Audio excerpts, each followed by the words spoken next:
여러분 안녕하십니까? 이어서 원주에서 전해드립니다. 원주 MBC의 단독 보도로 드러난 평창군 공무원 뇌물수수 사건. 법원은 지역 업자에게 수억 원의 뇌물을 받고 수의계약 특혜를 제공한 전 평창 상하수도 사업소장에게 징역 10년의 중형을 선고했습니다.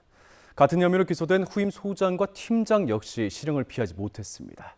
보도에 이병선 기자입니다. 지난 2018년부터 2020년까지 지역 업자에게 37억 원의 공사를 수주하게 해준 대가로 3억 5천만 원의 뇌물을 받아 기소된 전 평창 상하수도 사업소장 지모 씨.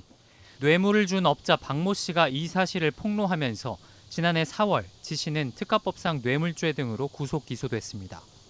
1년여간의 법정 공방 끝에 1심 재판부는 지 씨의 공소 사실을 모두 유죄로 인정하고 징역 10년에 벌금 10억 원, 추징금 3억 5천 76만 원을 선고했습니다. 함께 뇌물을 받은 혐의로 기소된 전 상수도 팀장 임모 씨는 징역 2년 6개월에 벌금 5천만 원, 추징금 4,400만 원이 내려졌고 뇌물을 건넨 업자 박 씨는 징역 2년 6개월에 집행유예 4년입니다. 지 씨 측은 재판 내내 평창군청 내 지 씨의 라이벌인 모 국장의 사주를 받아 업자 박 씨가 허위 사실을 지어낸 것이다.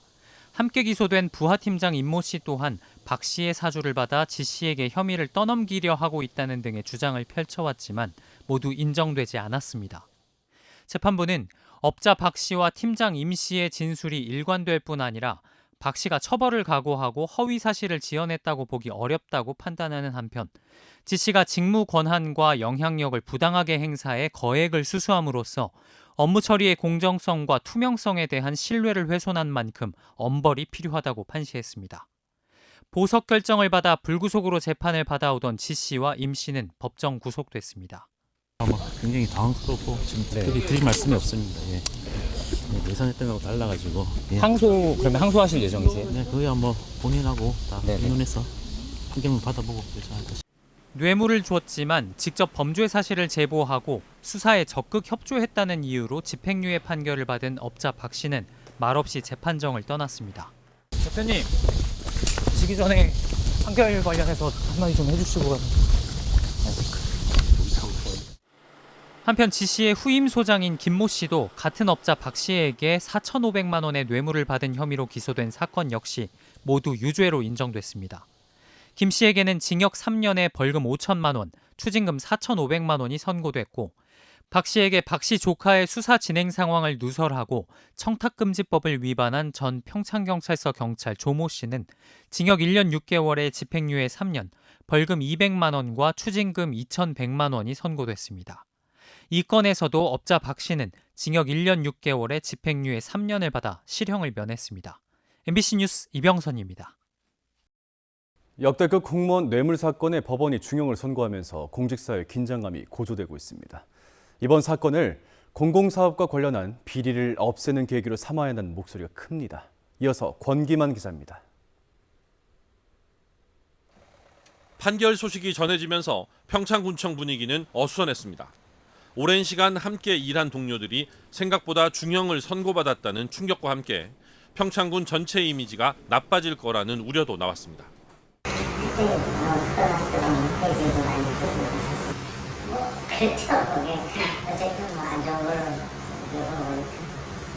1심 선고가 내려짐에 따라 해당 공무원들에 대한 강원도 차원의 징계 절차도 시작될 전망입니다.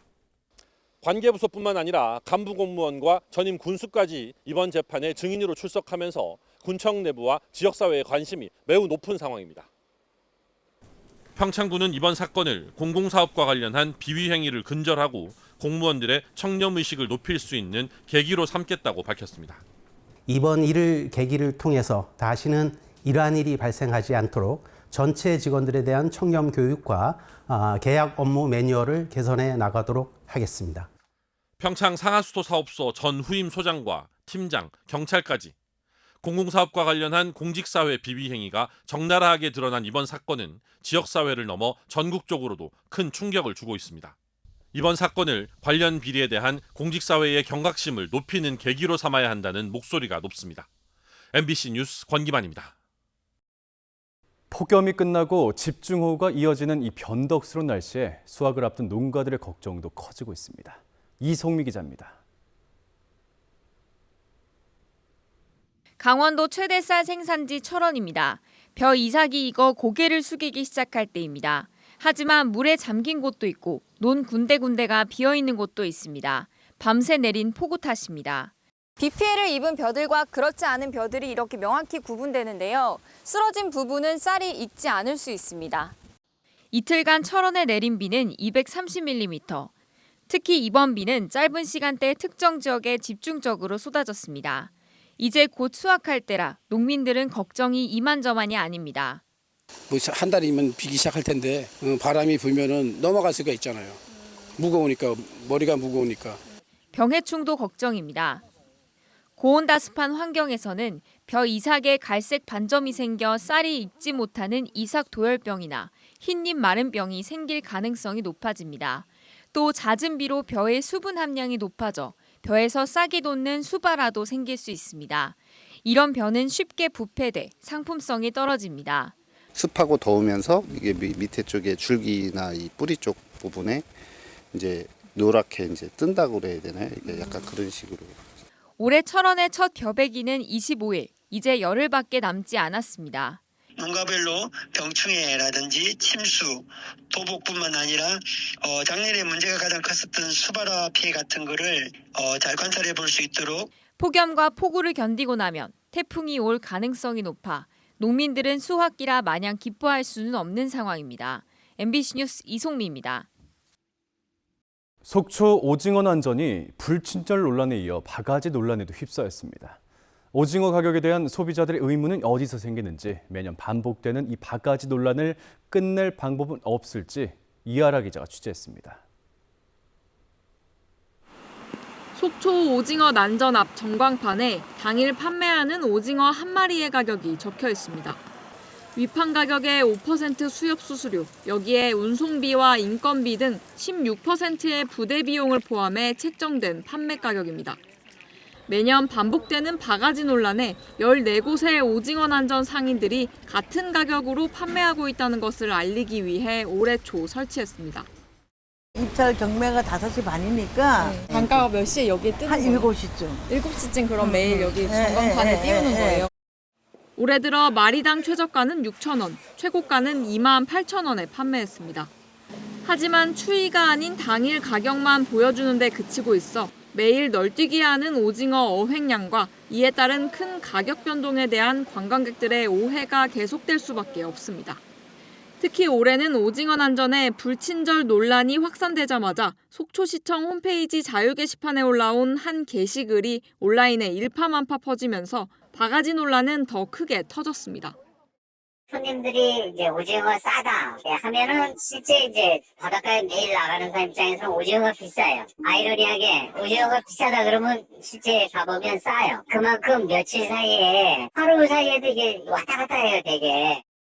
오징어는 한 마리씩 낚시로 잡아 올리는 채낚기 어선 방식은 비싸고 그물로 여러 어류를 한꺼번에 끌어올리는 정치망 어선 방식은 상대적으로 저렴합니다. 여기에 살아있는 활어와 냉장 상태의 선어는 보통 5배 이상 차이 납니다. 예를 들어 13일 기준으로 활어는 마리당 13,000원, 선어의 판매 가격은 2,000원이었습니다. 조업 방식과 상태에 따라 당일 오징어 가격은 천차만별이라는 겁니다. 전문가들은 소비자들이 어떤 상태의 오징어를 구매하는지 미리 알 수 있게 해야 한다고 조언합니다. 또 마리당 판매가가 아닌 육류처럼 무게당 판매가 책정 등의 통일된 가격 단위도 필요하다고 덧붙였습니다. 오징어나 같은 경우 이제 표준화된 게 없다면 좀 새로 만들어서 한 마리가 뭐 대충 몇 그램 이내면 작은 거, 그다음 중간 큰 거 이런 정도는 사전에 조금 기준을 만들 필요가 있어요. 친절한 응대를 위한 상인들의 노력을 바탕으로 소비자들의 신뢰를 얻기 위해서는 정확한 가격 정보, 그리고 오징어 상태에 대한 명확한 지침 등의 홍보 방안을 찾는 게 시급해 보입니다. MBC 뉴스 이하라입니다. 정체전선의 영향으로 원주를 비롯한 영서 지역에 100mm 안팎의 비가 왔습니다. 어제부터 이틀간 횡성 갑천에 134mm, 평창 봉평 81, 원주 72.3, 영월 41.2mm의 강우량을 기록했습니다. 오늘 밤까지 비가 조금 내리는 곳이 있겠고 광복절 내일도 10mm 안팎의 비가 오겠다고 기상청이 전망했습니다. 내일 비가 그친 뒤 또다시 30도를 넘기는 폭염이 찾아올 것으로 예상되면서 폭염특보가 발효될 가능성도 있습니다. 오늘 오후 2시 30분쯤 원주시 호저면 칠봉체육공원에서 불어난 물에 돌다리가 잠겨 4명이 소방대원에 의해 구조됐습니다. 소방당국은 구조보트를 이용해 1시간여 만에 4명을 구조했다며 국지적으로 짧은 시간에 강한 비가 올 경우 계곡이나 하천 주변에선 안전사고가 나지 않도록 각별한 주의를 당부했습니다. 원주 아카데미 극장 철거를 막기 위해 나섰다 재판에 넘겨진 시민들에게 무죄가 선고된 가운데 검찰의 항소 포기를 촉구하는 기자회견이 열렸습니다. 아카데미의 친구들은 춘천지검 원주지청 앞에서 법원의 무죄 판결로 아카데미를 지키기 위한 시민들의 행동이 정당했음이 확인된 만큼 검찰도 항소를 포기하라고 촉구했습니다.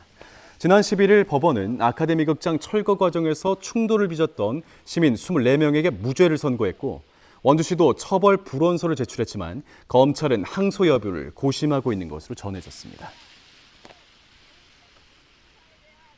일본군 위안부 피해자를 기리는 기림의 날인 오늘 원주시청 평화의 소녀상 앞에서 기념 행사가 열렸습니다. 원주시민연대와 평화의 소녀상 시민모임은 원주 평화의 소녀상 제막 10주기를 맞아 일본의 사과를 촉구하는 견인문을 채택하고 할머니들을 추모하는 시민 노래 공연 등의 추모 행사를 진행했습니다. 원주 평화의 소녀상 건립운동에는 65개 단체와 5대 종단, 원주 시민들이 참여했으며 소녀상 앞에서 지금까지 102차례 수요 집회가 열렸습니다. 오는 9월 26일부터 28일까지 영월 지역에서 열리는 제33회 강원 도민생활체육대회 참가 신청이 마감됐습니다. 이번 대회에선 도내 18개 시군에서 선발된 선수와 임원 총 8,308명이 참가하기로 해 역대 최대 구미를 기록했습니다. 지금까지 뉴스데스크 원주였습니다.